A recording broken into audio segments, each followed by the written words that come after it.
Hello, friends. Welcome back to Heartscapes, where we are on day 11 of our 21-day journey with Reiki and poetry. My name is Michaela. Welcome back. Been having a lot of fun sharing these sessions with you, those of you who are watching along, and those who are joining me live to share a poem of your own. And I'm really happy today to welcome Annie McDonald to our series to share a poem with us. Welcome, Annie. Thank you. I'm happy to be here. Absolutely. So Annie and I know each other from our business coaching program, Women in Community, which is a fantastic program that is designed for women entrepreneurs. I'll leave some information about that below.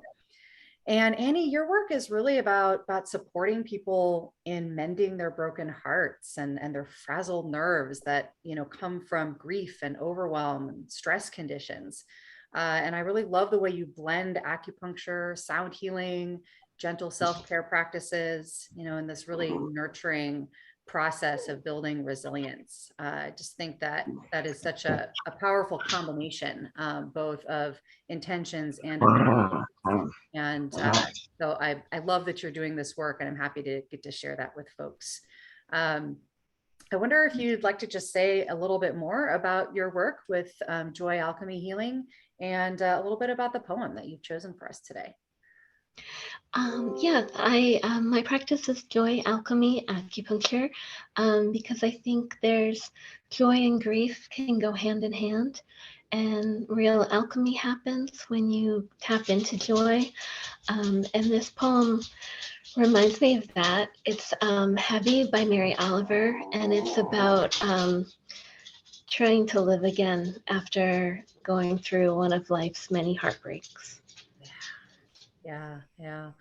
Well, and that's such a powerful theme to be bringing really at any time, but at this time in our community and our world, there's a lot of grief that's being held for a lot of different reasons. And so I appreciate getting a chance to work with this material in this context with you. Yeah. Thank you. All right, well, let's just go ahead and move into meditation. So for those of you who have been following along with some of these sessions, you'll be familiar with this practice, the Jushin Kokyoho Reiki-based meditation, a method to focus the mind, a method to open up a space inside of ourselves to really more deeply engage with the world from a rooted place. And that includes engaging with the things that come into us through our senses and through our mind. And so that includes this poem. So we're going to sink into this meditation and then share this poem into that space. And I'll just invite those of you practicing along with us to just notice what comes forward as you receive this poem inside of this meditation. All right. So just invite us to settle in for practice.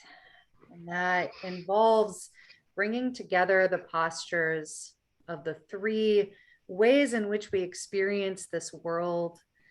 In Japanese, this is around the concept of Sanmitsu, the three mysteries of our body, our mind, and our voice or our breath. So we'll begin with settling the posture of our body, allowing our body to be really held firmly by the support below us, by the structure of our body. And with a couple of breaths, just noticing if you need to make any adjustments to settle.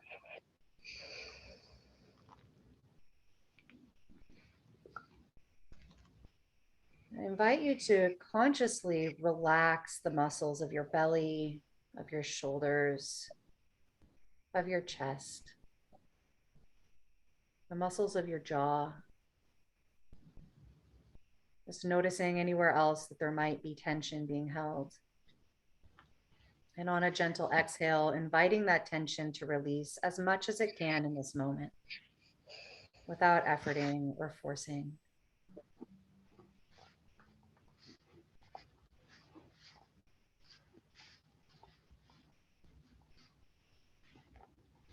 And that combination of being strongly held by the support below us and by the structure of our body, and releasing the tension and the tightness in our belly.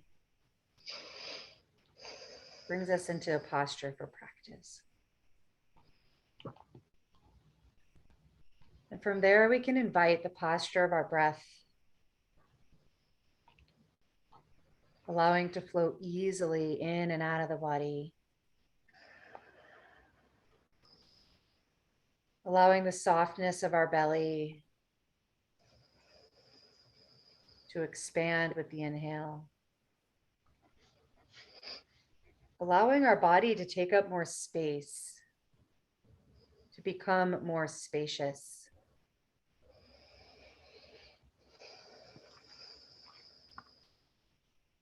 And then allowing a gentle, easy contraction as we exhale.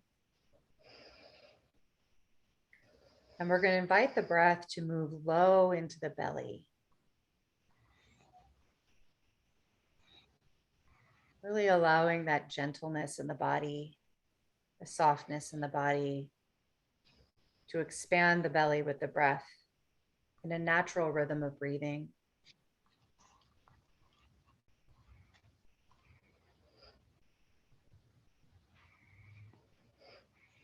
Just practicing here for a few breaths.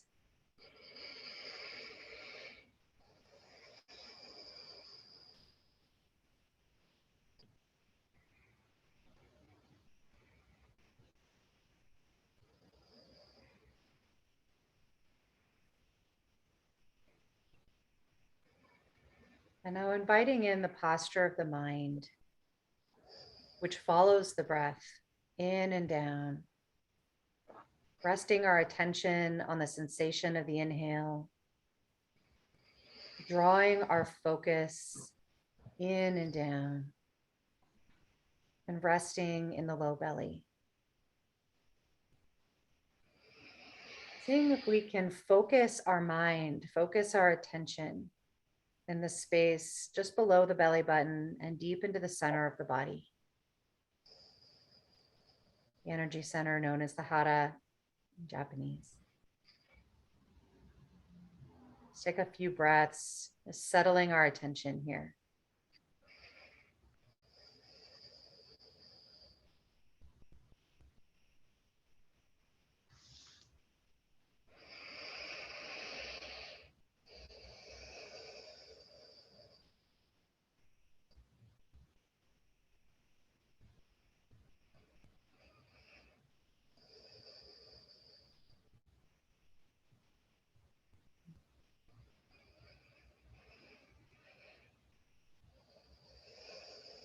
Perhaps noticing the sensation of settled groundedness that comes when we rest our attention here in our center.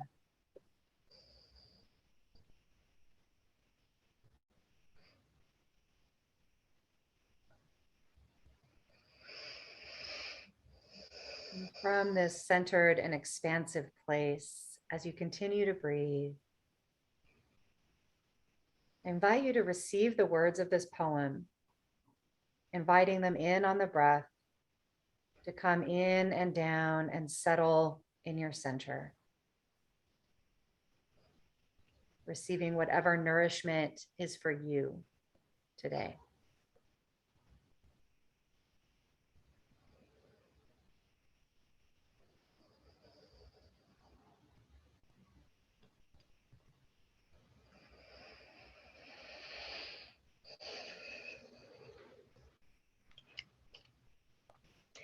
That time I thought I could not go any closer to grief without dying.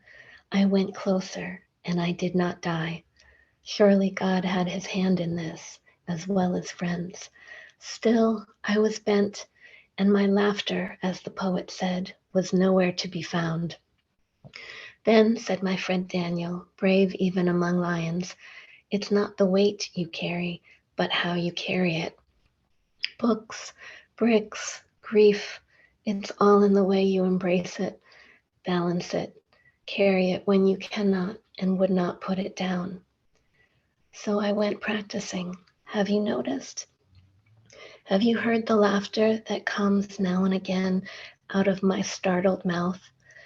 How I linger to admire, admire, admire the things of this world that are kind and maybe also troubled. Roses in the wind, the sea geese on the steep waves, a love to which there is no reply.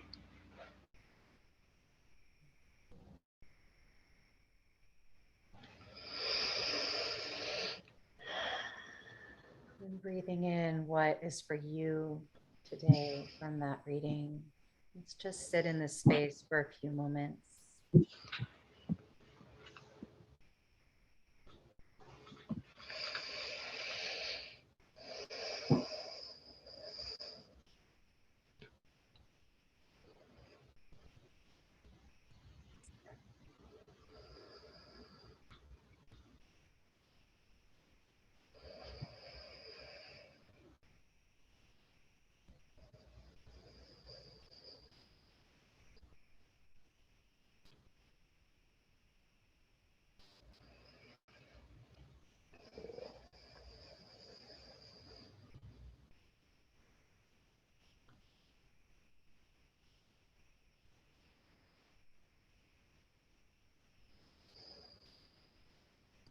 As we continue to breathe in and down, drawing our attention on the breath into our low belly, to this centered place,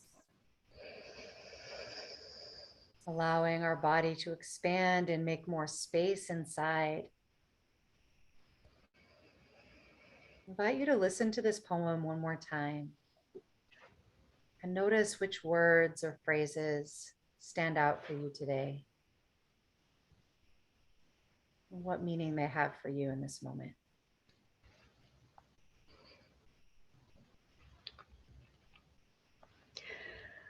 That time I thought I could not go any closer to grief without dying.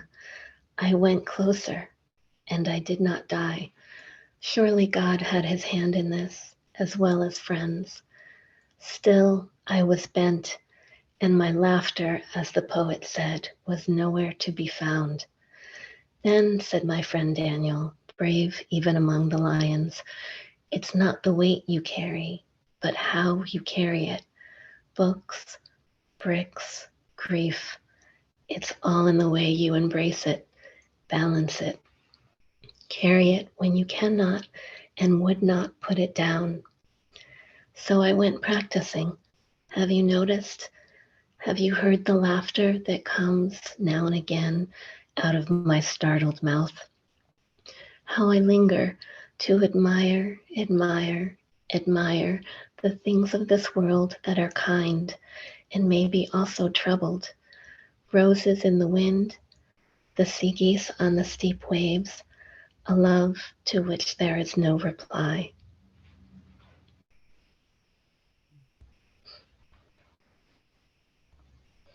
Let's just sit here with our breath and the resonance of that poem for 5 more breaths together.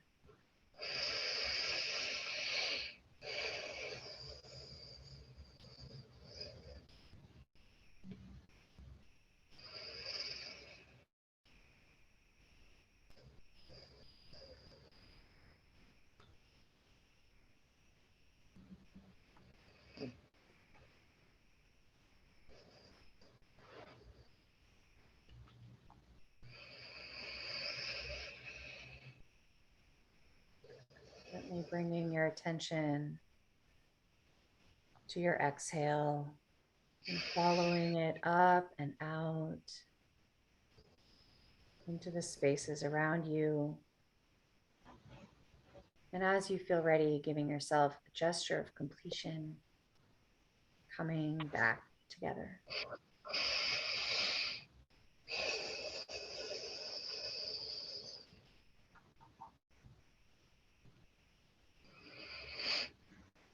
Welcome back in. Thank you. I read a lot of Mary Oliver, and I am not familiar with that one. It was such a treat. What a astute description of the grief process that was. Mm. How did it feel to read that poem into this space? It was wonderful to share. I find every time I read it, it takes me back to center And it's just a reminder of the idea that we're all practicing. That no one has this experience figured out, and you just have to try and keep noticing the kindness. Absolutely. Yeah. I think that very first set of lines just stayed with me so strongly. The paraphrasing, that time I thought I couldn't get any closer to grief or I would die, and then I did, and I didn't die. Um, it feels like such a powerful description of what happens when we lean into this spaciousness that we're creating, right? That we actually are big enough to hold quite a bit more than perhaps we think that we are. But it does require practice, and it requires taking a risk, right? To lean into something that feels so scary. And that's, one of the biggest gifts that my Reiki practice has provided for me, is to literally give myself the sensation of having more room inside to hold those kinds of experiences, and to kind of push up against the limits of my window of tolerance of how much discomfort I can actually tolerate, and letting that expand and grow. I posted a video yesterday about that idea of the window of tolerance and how we expand it and grow it, and that just felt like such a beautiful description of that moment of expansion, right? I thought I couldn't do it without dying, and then I did. Right. Yeah, I'm just really thinking about all of the other times in which something like that is true. Yeah. Yeah, it's true. I think of any kind of pain, for people who are in physical pain, you want to do everything you can to run away from it. And if you have the support to lean into it and soften to it, it can release a lot. Um, but one of the things I like about the poem too is it just feels like when you do go closer to something scary than you think is possible, there's a kind of support waiting for you in nature, in whatever you may think of God. That there's support to lean on. And community, I love that she Mm-hmm. specifically names that need, right? That Mm-hmm. it's a capacity inside of ourselves, it's a capacity outside in the mystery inside, and it's also that support of other people. It's all of those things together.